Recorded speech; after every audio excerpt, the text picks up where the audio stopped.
How's it going? Welcome to my video. Okay, so the topic of this video is limp mode, what it is, why it occurs, and how you can fix it. So basically, modern cars have a computer that pretty much works to maintain your vehicle within a certain specification with all the sensors that make it drive the way it's supposed to drive. All right. Basically, this situation occurs for the most part out of the blue. Okay. So if you think about it, a lot of these situations would occur when you're driving normally and then out of nowhere, your car's transmission starts acting kind of funny. The check engine light might come on. In most cases, it probably will come on. And normally that comes on to tell you that there's an issue somewhere with your car. At the same time, if this occurs and it goes into limp mode, your transmission pretty much automatically would shift into second or third gear and pretty much stay there. So in those situations, you can pretty much just drive a certain speed. All right. And when it's limited to that one gear, it's pretty much going around 30 or 45 miles per hour max that you can go when it's on limp mode, if you even get that. So basically, if this situation occurs, you're either thinking that there's a serious situation with your transmission, but you thinking that, chances are there is a situation going on with your car that is serious enough that the car's computer would put your vehicle into that mode. So basically, the questions that come up is, how serious is that issue? So let's just talk about limp mode. So basically, every modern vehicle, has a computer that pretty much maintains the car as far as it operating in a certain parameter. All right, and this pretty much includes the transmission line, pressure, shift timing, sequence, etc., etc. The car's speed sensor pretty much provides information to help control the ABS, the fuel mixture, the fuel injection, and the operation of the transmission. The mass airflow sensor and throttle position sensor provide the computer's the engine's load information, which is essentially used to manage the shift and downshifting in your transmission when you're driving up an incline or when you have your foot on the accelerator. So limp modes are pretty much fail code conditions. So normally that occurs when there's a problem with some part of your sensor giving information to your car's computer saying that the parameters are off. So when the signal value, which is pretty much the information that's sent by the sensor to your computer, is not, when it goes off the pre-programmed range, and this range is pretty much specified by the car, by whatever parameters that's specified by the car company, it will switch to secondary programming. And these procedures are designed to protect, essentially it's designed to protect the transmission from damage that could be caused by issues with different components of the car.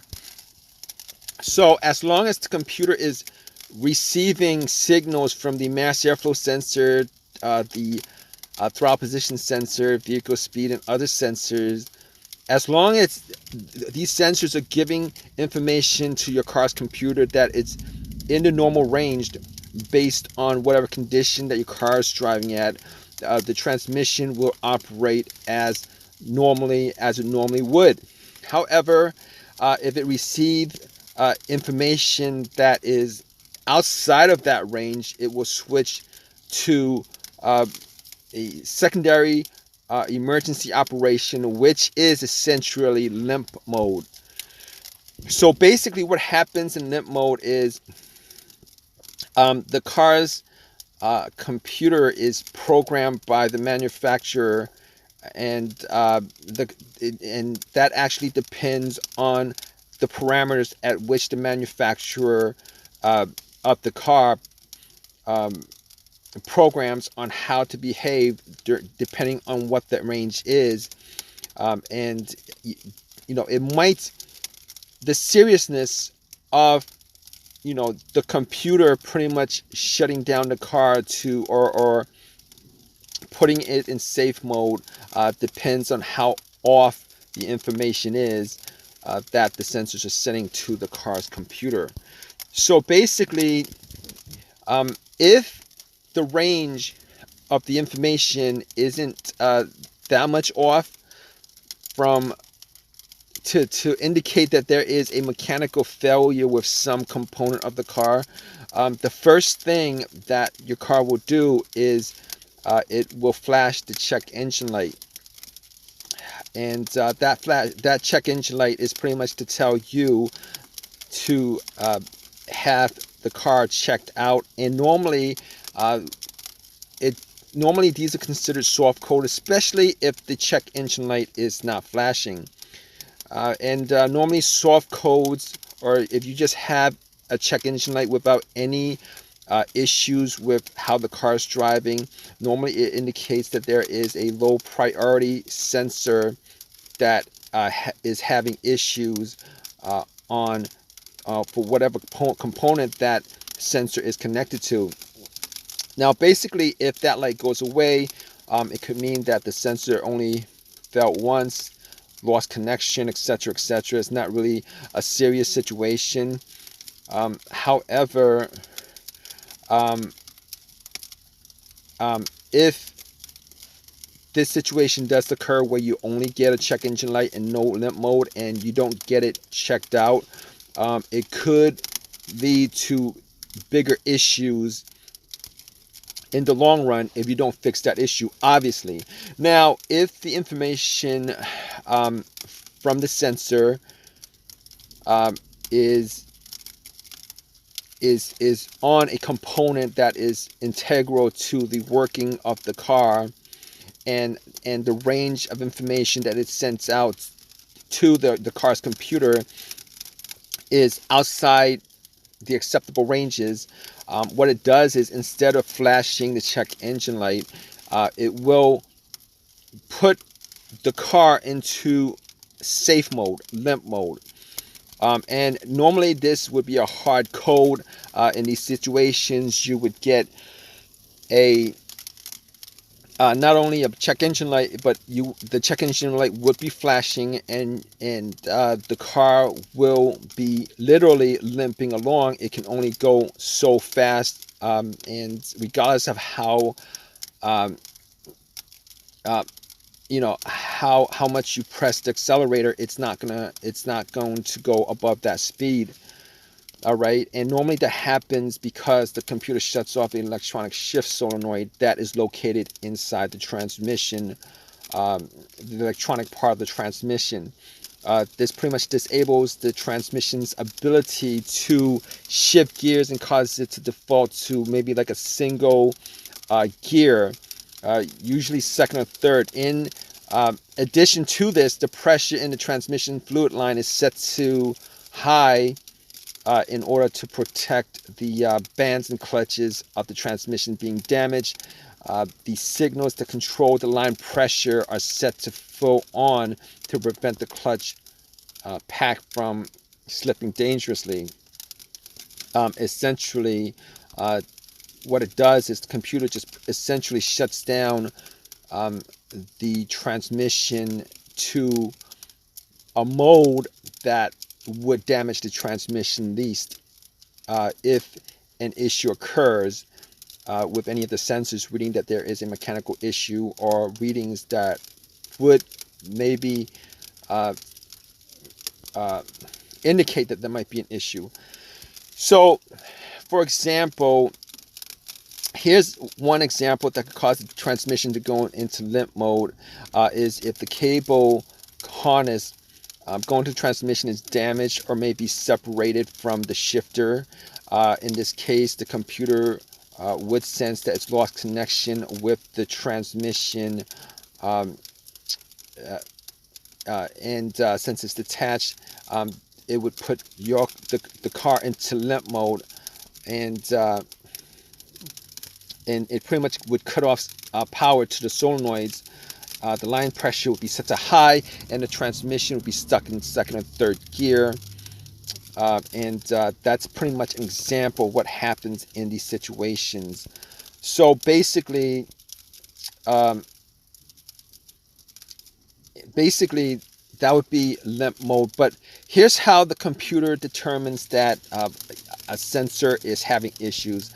For example, the throttle position sensor, the computer might receive a signal from the throttle position sensor saying that the pedal is to the floor when the throttle is actually closed. It would spot this error, obviously, when it compares the status of the vehicle speed sensor, which would be signaling low or no speed. As soon as it sees the conflicting of information, the computer will command the transmission to go into limp mode, and obviously your check engine light will be on, but essentially it might be blinking. So basically, in this situation, there would be a code generated by the computer, and normally a scanner would pick something like this up. So let's go to what you should do in this situation if this situation were to occur. So if your transmission is in limp mode, your transmission might have a problem, and you should definitely get it fixed as soon as possible. In this situation, it's a serious situation, but you should not panic, because this mode, limp mode, is specifically it exists to limit further damage to your car. So if it's possible, and for the most part it is possible, it's still drivable, but it's drivable as far as it'll go only up to a certain speed, sometimes as high as 30 miles per hour, but a lot of times really a lot lower than that. You should actually drive it to you can, if you want, drive it to a service center, drive it to your house. You could actually drive it back to get it, drive it to wherever you need to drive it to get it fixed. But however, you know, outside of that, you probably should not be driving it on a normal basis with limp mode, because it can cause further damage to your vehicle. So basically, if you get into this situation where you have to figure out what the problem is as far as the limp mode, what would cause the car to get into limp mode, the most important thing, the most obvious thing is, if you have an OBD2 reader, it will generate codes. All right, codes for the most part will be generated. That's why the check engine light is there, and it would be hard codes.